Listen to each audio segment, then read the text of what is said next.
We're going. Hi, I am Em. I'm Joe.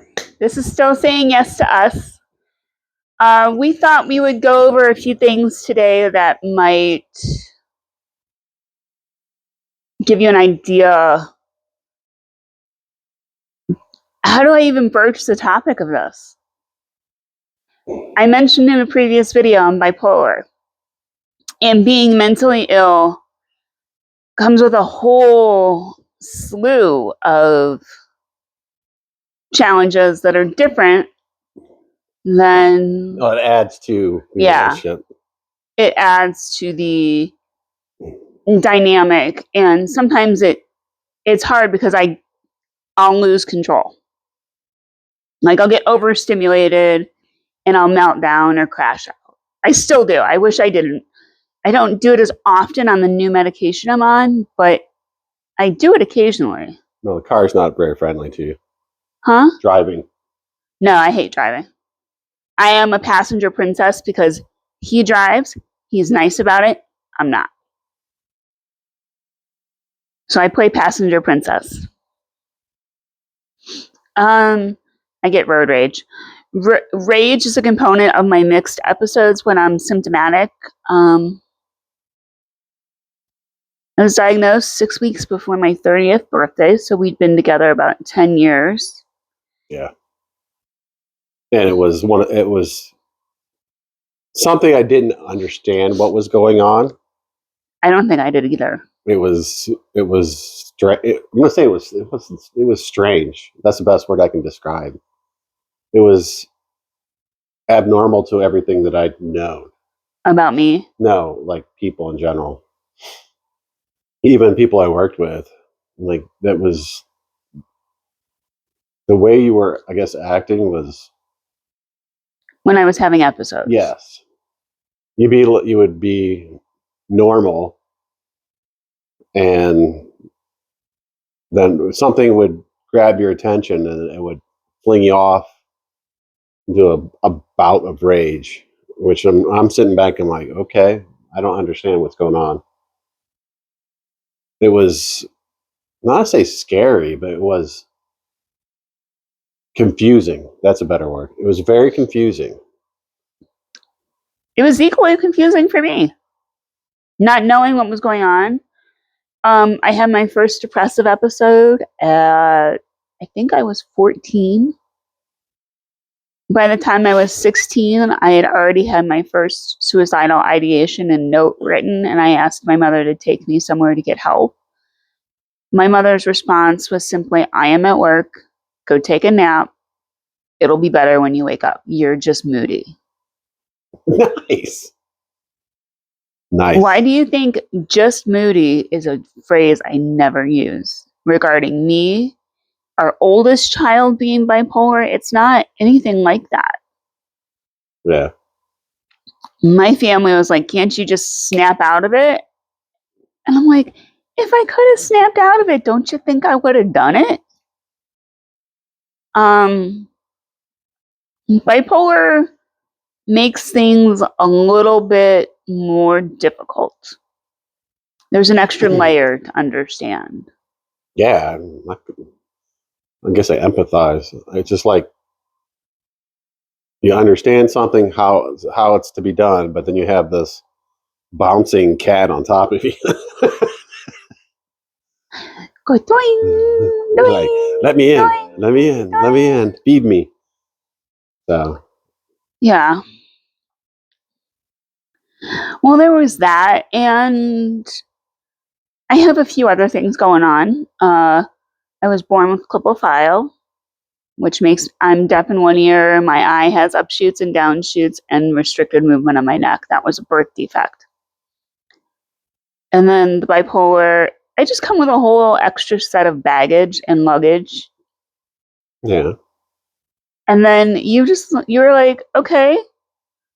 Yeah. So what? I know, it was great.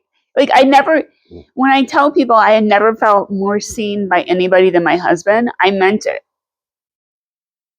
I tell people all the time, we are best friends, not because we're married, but because I genuinely like him. I genuinely like you, and I like Thank you. you. Make me laugh in a lot of ways. Good. And laughter for me is really healing because there wasn't a lot of laughter growing up in my house. I'm trying to think if I had. There was none in my house. Yeah. And there's a lot in our house. There's a lot of understanding, and we found out about a year and a half ago that I have autism because my oldest and my youngest both have autism. And one was born female, which states it's on the mother's genes, is what they tell me. I'm like, I don't know. So I said that to a doctor, and they evaluated me and said, yeah, your kid was right. So I'm like, but it's just another layer on the onion. Yeah. It is. I don't even like saying onion because onion makes it seem like it's Something you can remove. yeah. Like a peel. Yeah. Yeah. That'd be nice if you could. Oh yeah. But I've been on my med cocktail that I'm on right now, I think for about a year. It's been stable for a year. And I think it's been pretty good. Yeah, I can't. Other than when you are in the car, I'd have to say you're pretty normal. I mean, I'm pretty much typical me. yeah, you're not excessive highs and lows. You're not staying in bed for hours, and you're not running around the house yelling at everybody. No, that's one. That's a blessing. The other thing is I lost my train of thought. Bipolar. I know it was something about I had a specific something I wanted to say, and it went. Oh. Well, how do I deal with your bipolar? Yeah, how do you deal with my bipolar, babe? Well, I do have a therapist. He Most of the does. time, most of the time I have a therapist. I talk about my coworkers.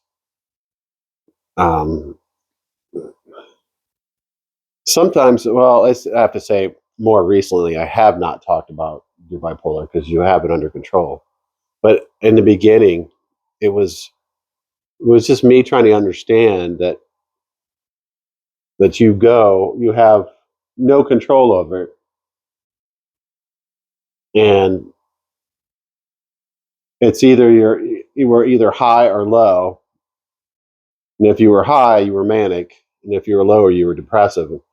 And I'd never seen that before. Yeah. Genetically, I have an aunt and a couple cousins who are bipolar.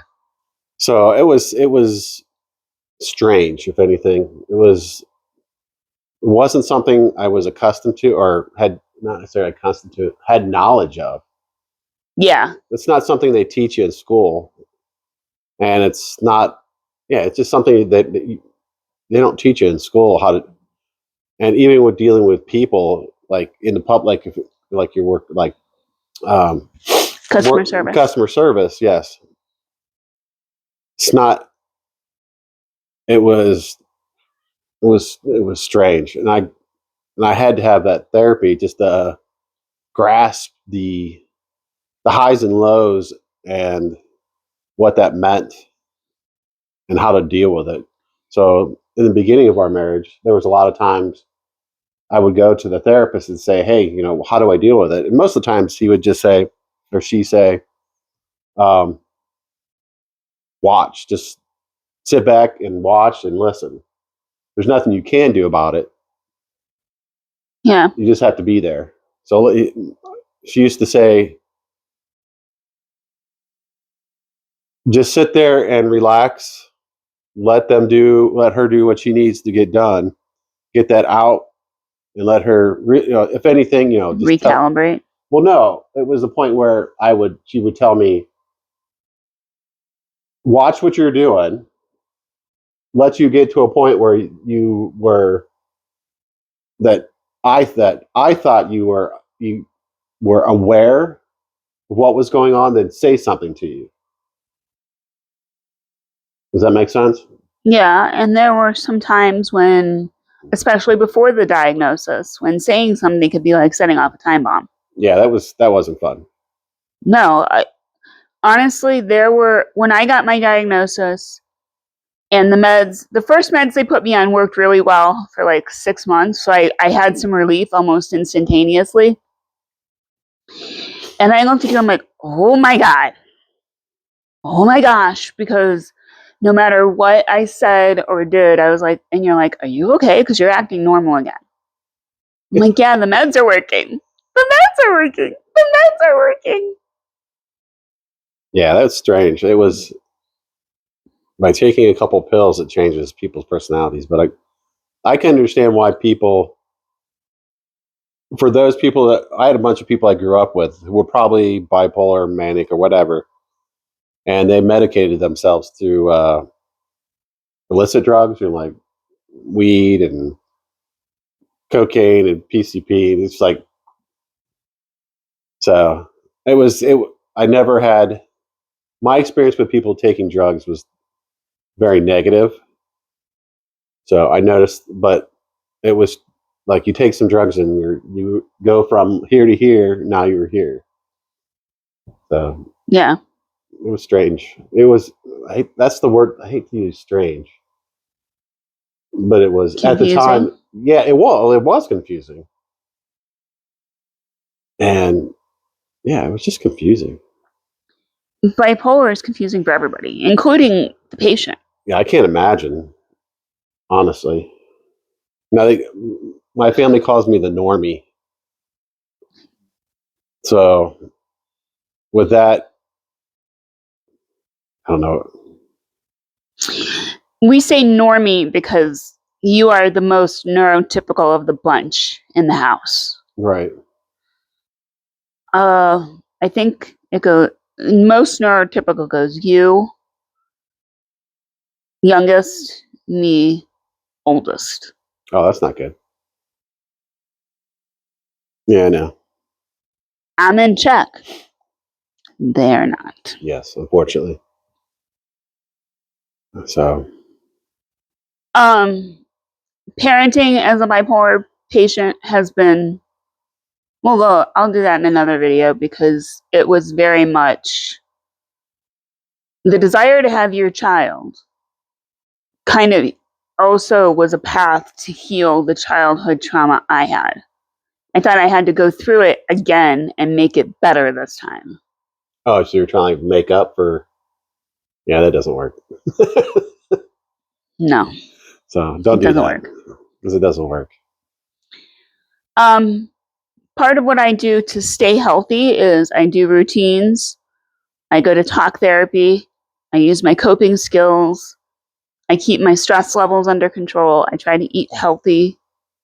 I also do the same. Yeah. I go to therapy as well. Not necessarily for like, not anymore. Yeah, now it's just for me and me dealing with my coworkers and the drama that my employer provides the world. I'll leave it at that. We can talk about that if you're interested.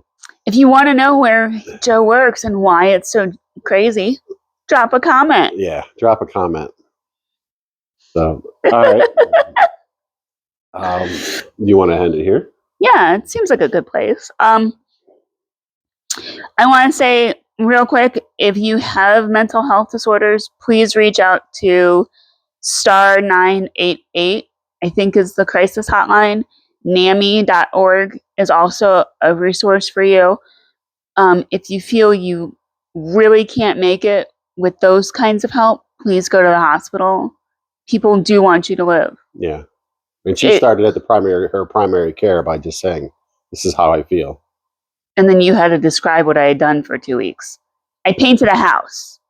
Every room, eggplant, forest green, maroon, 2 weeks. I was manic as heck. So. All right. Well, I'm Joe. I am M. This is Still Saying Yes to Us. We'll see you next time. Yep.